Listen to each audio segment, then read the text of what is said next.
Hoy es viernes 14 de noviembre de 2025 y estas son las noticias.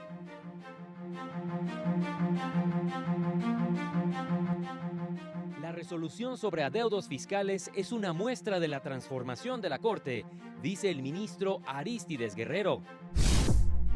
Conceden cambio de medida cautelar a persona indígena con discapacidad auditiva, de lenguaje e intelectual. Analizará la Corte si ley antisecuestros vulnera el derecho a la reinserción social. Denuncian comunidades indígenas de Michoacán que son amenazadas por el crimen organizado. Hola, ¿qué tal? ¿Cómo le va? Qué gusto saludarle. Muy buenas noches. Muchas gracias por estar con nosotros. Bienvenido, bienvenida a la información jurídica más importante. Soy Oscar González y en nombre de todo este equipo de trabajo les saludamos con mucho gusto y Gabriel Herrera en la interpretación en lengua de señas mexicana. Vámonos con todas las noticias. Y abrimos con los asuntos que en los próximos días podría resolver el Pleno de Ministros de la Suprema Corte de Justicia de la Nación. De la lista pública de asuntos que resolvería la nueva Suprema Corte de Justicia la próxima semana destacan la posible declaratoria general de inconstitucionalidad del artículo 132, fracción primera de la Ley General de Víctimas, relativa al Fondo de Ayuda, Asistencia y Reparación Integral. Esto debido a que el Congreso de la Unión no modificó la condición que lo hace contrario al principio de progresividad de los derechos humanos de las víctimas de delitos. Está un amparo por el que determinaría si artículos de la Ley Nacional de Ejecución Penal y de la Ley General contra el Secuestro, que prohíben otorgar el beneficio de libertad condicionada a las personas sentenciadas por este delito en cualquiera de sus modalidades, vulneran los derechos a la reinserción social, igualdad y no discriminación, dignidad humana e irretroactividad de la norma penal. Hay otro amparo por el que esta nueva Suprema Corte podría pronunciarse sobre conductas que constituyen bullying o acoso escolar. Para Plural TV, Mario López Peña.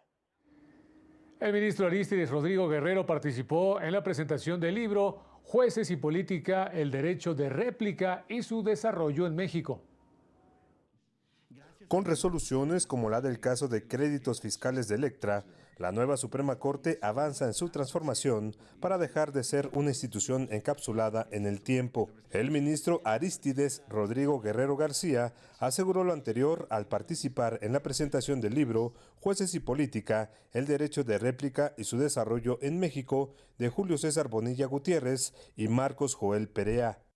Y que sepan que esta corte es de puertas abiertas, que es su casa, y que sin duda va a dar mucho de qué hablar en los siguientes años, tanto a partir de los criterios, como el del día de hoy, como a partir de la propia transformación que podamos ir generando de una institución que yo lo he compartido y le he dicho, se quedó como encapsulada en el tiempo, esta Suprema Corte de Justicia de la Nación, sin el ánimo de jugar a los buenos y a los malos. El ministro Irving Espinosa Betanzo destacó los asuntos que ha estado atrayendo la nueva Suprema Corte para avanzar y hacer efectivos los derechos. Hay temas importantes que precisamente resultan importantes para el pueblo mexicano. ¿Qué implica la reforma al Poder Judicial? ¿Qué implica que en la Constitución se reconozcan los derechos de los pueblos y comunidades indígenas y afrodescendientes como sujetos de derecho público? ¿Qué implica la igualdad sustantiva? El coautor de la obra, el comisionado ciudadano del Info Ciudad de México, Julio César Bonilla, destacó también las decisiones de la nueva Suprema Corte en torno a los adeudos empresariales. El papel de los jueces constitucionales y de una corte como esta, de digamos, ponerle rejas al tigre del Estado. Pero ¿qué pasa? Y dice Haberle, parafraseándolo, con los dragones del poder económico que no están sujetos a parámetros como el Estado mismo. Pues hoy eso en la Corte sucedió. Y me parece que todas y todos conocemos cuáles fueron los alcances y serán los alcances de esta decisión que de manera clara, inteligente, yo diría valiente, se tomó en esta nueva integración de la Corte frente al poder económico en el México del siglo XXI. Los ministros Irving Espinosa y Arístides Guerrero destacaron la importancia del derecho de réplica y la necesidad de actualizarlo ante la prevalencia del uso de las redes sociales. Para Plural TV, Juan Carlos González. 20 comunidades indígenas de Michoacán están amenazadas por el crimen organizado, mientras que el recién implementado Plan Michoacán por la Paz y la Justicia del gobierno federal no contempla acciones de atención para este sector. Así lo denunció el Consejo Supremo Indígena del Estado. Señaló que para la construcción de dicha estrategia no se consultó a las 450 comunidades indígenas de la entidad y que únicamente se extendió una invitación a los 48 pueblos originarios que tienen autogobierno, de los cuales solo pudieron participar 37. Consideró que se trató de una consulta discriminatoria y sin atender los pendientes que existen en materia de seguridad, tales como la falta de armamento y equipo táctico para las rondas comunitarias, además de que no se consideró incrementar los recursos para las comunidades. Un juzgado de distrito en Guerrero concedió el cambio de medida cautelar de prisión preventiva a medidas no privativas de la libertad en favor de una persona náhuatl. Veamos. El Juzgado Séptimo de Distrito en Guerrero concedió el cambio de medida cautelar de prisión preventiva a medidas no privativas de la libertad en favor del señor Rufino García Moreno, persona náhuatl originaria de Aguacotzingo y quien vive con discapacidad auditiva, de lenguaje e intelectual. Permaneció más de 13 años recluido en distintos centros penitenciarios federales y actualmente se encontraba en el Centro Federal de Rehabilitación Psicosocial de Morelos, acusado de diversos delitos federales. Con el acompañamiento del Instituto Federal de la Defensoría Pública, se argumentó que este caso debía analizarse conforme a los estándares de la Convención sobre los Derechos de las Personas con Discapacidad de la ONU, al tratarse de una persona con multidiscapacidad que requiere ajustes razonables para la garantía de su derecho a una defensa adecuada y acceso a la justicia. La Defensoría destacó que esta decisión representa un avance significativo en el reconocimiento del derecho al acceso a la justicia en igualdad de condiciones, especialmente para las personas indígenas y con discapacidad. El caso, señaló, también pone de relieve la necesidad de revisar las medidas de internamiento para personas inimputables, las cuales son de carácter obligatorio, de acuerdo con el Código Federal de Procedimientos Penales. Para Plural TV, Jesús Daza. La comunidad de Huirárica, en la zona norte de Jalisco, es la principal beneficiada del programa Caminos Artesanales del gobierno federal. Es una iniciativa que busca mejorar la conectividad entre pueblos indígenas históricamente marginados. El proyecto contará con un presupuesto de 159 millones de pesos para la construcción de caminos en territorios indígenas. Resalta que la falta de infraestructura vial ha limitado por décadas el acceso a servicios básicos, oportunidades económicas y movilidad segura para los habitantes de las comunidades de Mezquitic y de Tuxpan de Bolaños, por lo que representa un avance significativo en su calidad de vida. Vámonos rápidamente a unos mensajes. No se vaya, tenemos más. Continuamos. Avanza en la Ciudad de México defensa legal de actores de doblaje contra el uso de inteligencia artificial.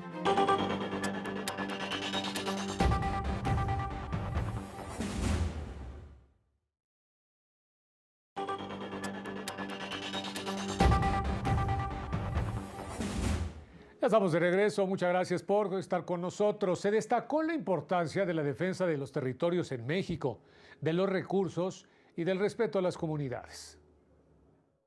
Integrantes del Comité de Defensa de la Libertad Indígena Xinich denunciaron la impunidad persistente tras la agresión que sufrieron en Viejo Velasco, ocurrida en 2006, en la que comunidades indígenas fueron atacadas por reivindicar su derecho al territorio y al manejo de los recursos naturales en la selva lacandona. Son 20 comunidades que fueron corridos, porque el gobierno autonombró la zona lacandona. ¿Por qué seguía jodiendo el gobierno? Porque esa zona es zona arqueológica. Para el gobierno era importante esa zona. Y por eso Para él les convenía sacarlos de ahí, pero no querían salir, por eso los mandó a masacrar. En un encuentro organizado por Fraiba Derechos Humanos, aseguraron que durante la agresión desaparecieron 2 de sus compañeros a los que siguen buscando. También aseguraron que continuarán en la defensa del territorio, de sus recursos y el respeto a sus comunidades. Jamás vamos a dejar esta lucha porque va a seguir más peor todavía. Formaron paramilitares, pero se cayeron. Ahora, ¿qué es lo que están usando ahorita? Los criminales dicen que van a combatir, eso es mentira. Eso no va a combatir, porque todo México está plagado en eso y está junto con el gobierno. Por eso tenemos que unirnos más. El gobierno mira a nosotros como pueblo indígena, pero nosotros seguimos vivos, aunque nuestras ramas, nuestras hojas ya las cortaron, pero nuestra raíz sigue viva. Por eso estamos aquí, estamos luchando. Indicaron que el caso lo llevaron ante la Corte Interamericana en octubre de 2010, sin embargo, aún no han tenido respuesta. Para Plural TV, Laura Murillo. Y autoridades de 17 comunidades indígenas de la montaña de Guerrero denunciaron recortes al presupuesto al programa Caminos Artesanales 2025, que consiste en la dispersión de recursos para la construcción de caminos y carreteras. Exigen que se cumplan los convenios previamente firmados con la Secretaría de Infraestructura, Comunicaciones y Transportes y el Instituto Nacional de Pueblos Indígenas. Su prioridad es no detener los trabajos ya iniciados y que se concluya a tiempo con la conexión de la región de la montaña con la Costa Chica. Indicaron que están dispuestos a redoblar esfuerzos para que la obra esté terminada en la fecha acordada antes de que concluya el año con el presupuesto que se pactó.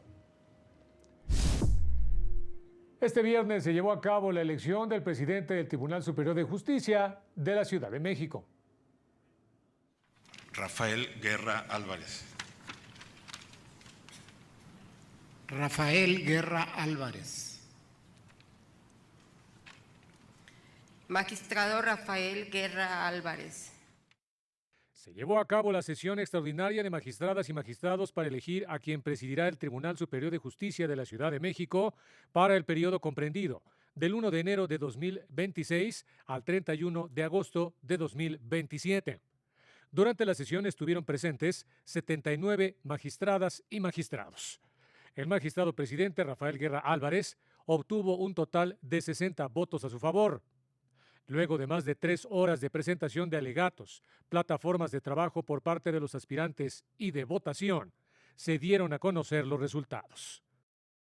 En virtud de que se cumple con el número de votos establecidos por la ley, se declara electo como presidente del Tribunal Superior de Justicia del Poder Judicial de la Ciudad de México al señor magistrado Rafael Guerra Álvarez, por el periodo comprendido del 1 de enero del 2026 al 31 de agosto del 2027. Muchas felicidades a los que intervinieron, muchas felicidades al presidente electo.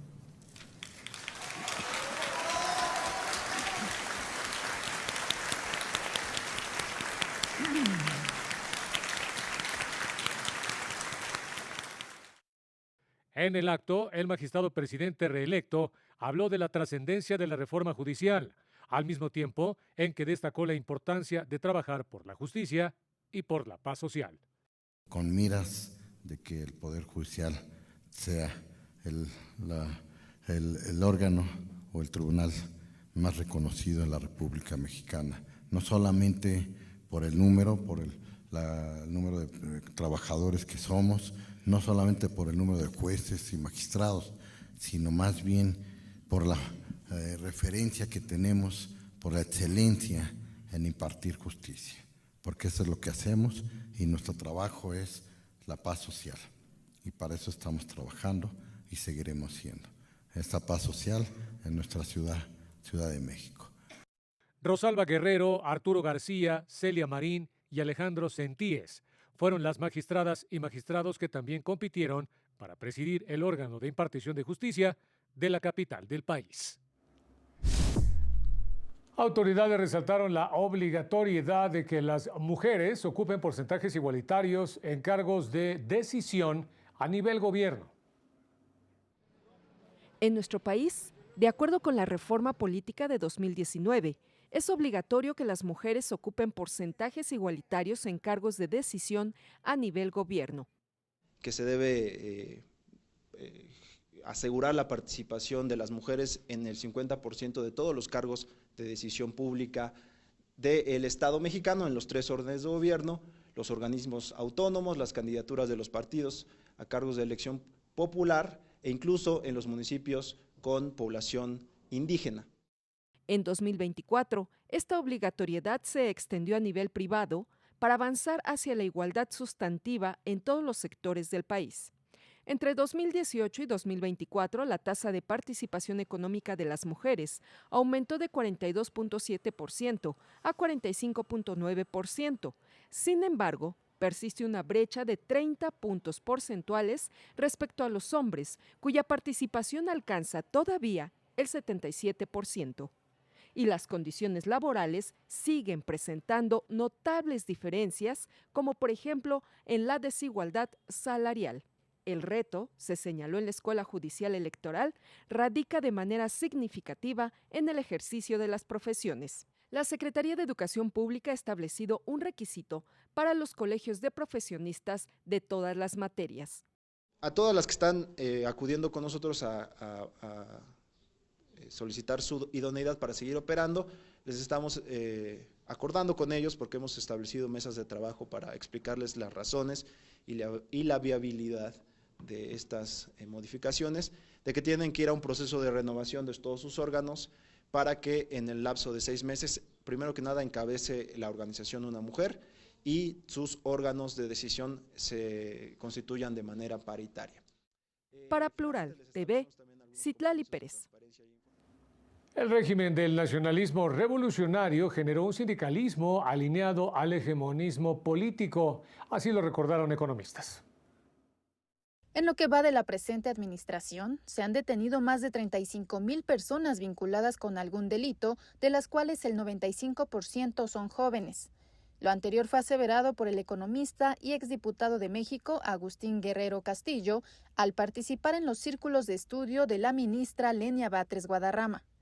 61.3 millones de mexicanos forman parte de la población económicamente activa y hay una tasa de desocupación del 2.6%. Sin embargo, solo 22 millones están registrados en el IMSS, es decir, cuentan con un empleo formal. Solamente la tercera parte, poco más de la tercera parte, está en la economía formal, ¿no? Todos los demás, ¿dónde están? ¿Dónde están? En la economía informal, ¿no? Ahora también están en la delincuencia.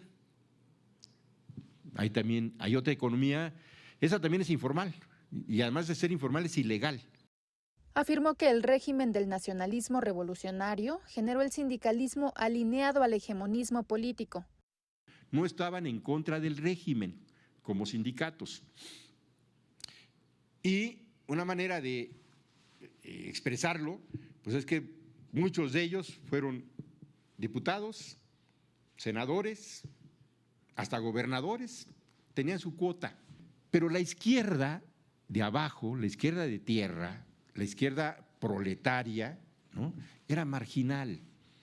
Eran células de 4 o 5 obreros que costaba muchísimo trabajo generar condiciones de formación política, de educación, de ir generando condiciones de organización interna. Con una excepción, que es la otra que les comentamos, aparte de los ferrocarrileros, la de los maestros. Los maestros es realmente el primer sindicato importante de nuestro país. Indicó que los partidarios del nuevo régimen, dijo, son humanistas y están impulsando cambios en los modelos impuestos por el neoliberalismo en relación con los ingresos de jornaleros agrícolas y en las políticas de empleo. Con imágenes de Alejandro Barrientos para Plural TV, Laura Murillo. El Congreso de la Ciudad de México aprobó una serie de reformas a diversas leyes que buscan regular el uso de la inteligencia artificial en la industria audiovisual y publicitaria. Con ello se protege el trabajo de actores de doblaje y locutores para evitar que sus voces sean modificadas o utilizadas sin su consentimiento, con programas basados justamente en eso, en la inteligencia artificial. La iniciativa fue enviada a la Cámara de Diputados para continuar con su proceso rumbo a su incorporación en la Constitución Federal. El secretario de Estado, Marco Rubio, aprobó la restricción de visas para personas con enfermedades crónicas como obesidad, diabetes o cáncer, al considerar que dentro del territorio estadounidense podrían representar una carga financiera para los contribuyentes, medida respaldada por la regla de la carga pública que niega la entrada a inmigrantes que se prevé serán usuarios recurrentes de programas de ayuda social. Otros criterios por los que se puede considerar a un solicitante como no elegible es haber superado la edad de jubilación, número de dependientes económicos y si alguno de ellos tiene necesidades especiales o discapacidades incluso. La medida aplicará a titulares de visas temporales, visas H-1B y a extranjeros que busquen la residencia permanente por razones familiares o laborales.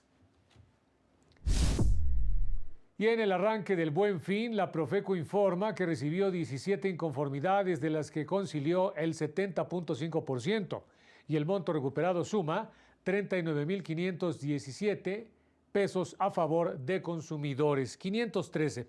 A la fecha precisamente del corte, el principal motivo del reclamo fue por incumplimiento de promociones, seguido de no respetar los precios anunciados, incumplimiento de oferta, negativa a la venta de productos en existencia, además de información incorrecta sobre los productos, cobros indebidos, negativa de entrega y términos de condiciones abusivas.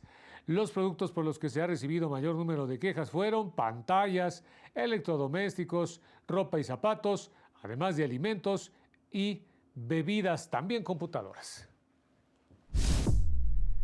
Y se encuentra en plena actividad el Buen Fin. Veamos. En este Buen Fin 2025 se vive un ambiente de compras de pánico en donde las calles son una fiesta comercial con descuentos y promociones que atraen a familias, jóvenes y turistas en busca de la oferta. Pero ¿la gente en estos días compra lo que necesita o compra por comprar?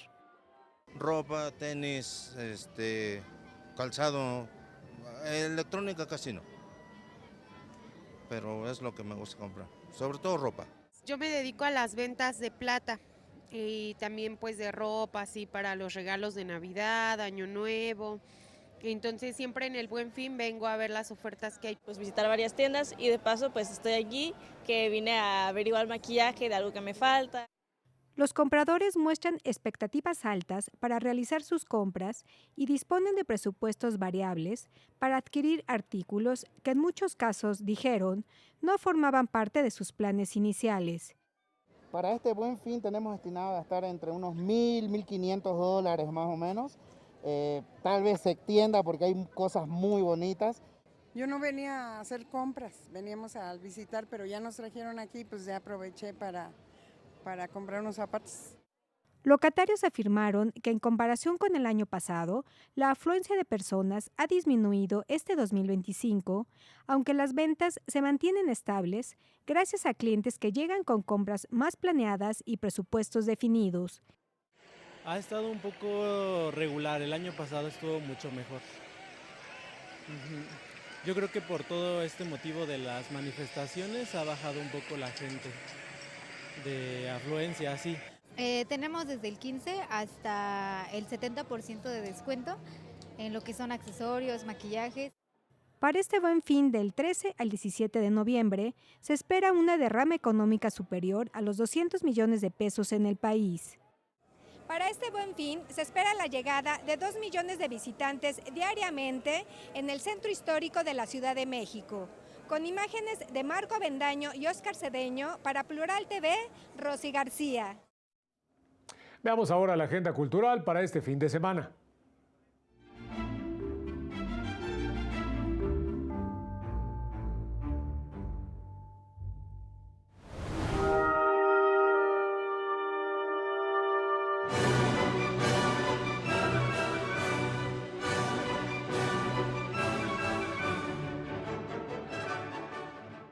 Ya comenzó la temporada de ballet en el Palacio de Bellas Artes con la obra clásica Giselle, que se basa en la leyenda germánica de las Willis, espíritus de mujeres que murieron antes de casarse y vagan por el bosque para castigar a los hombres que las traicionaron con un baile hasta la muerte.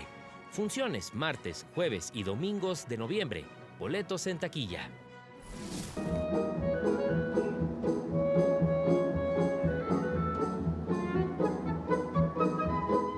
Entretejidas, ellas en el arte contemporáneo, reúne los trabajos de 12 mujeres artistas plásticas, que son testigos vivos de batallas calladas y de tormentas internas que rugen, pero también de luz, esperanza y amor indomable. De miércoles a domingo en el Palacio de Minería. Entrada libre.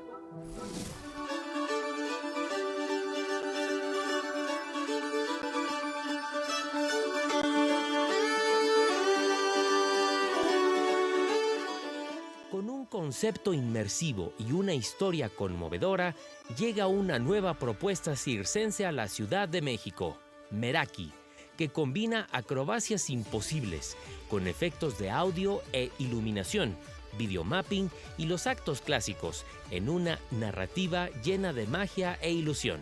De jueves a domingo en la Gran Carpa Pedregal. Boletos en taquilla.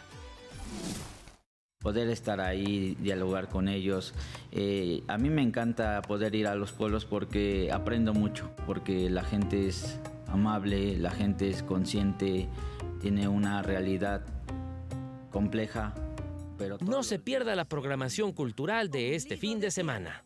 En Ombligo de Tierra, programa de entrevistas que explora la diversidad cultural y social de México, contamos con la presencia del fotógrafo Mario Olarte, quien habla sobre su experiencia en los pueblos indígenas, este sábado a las 21 horas.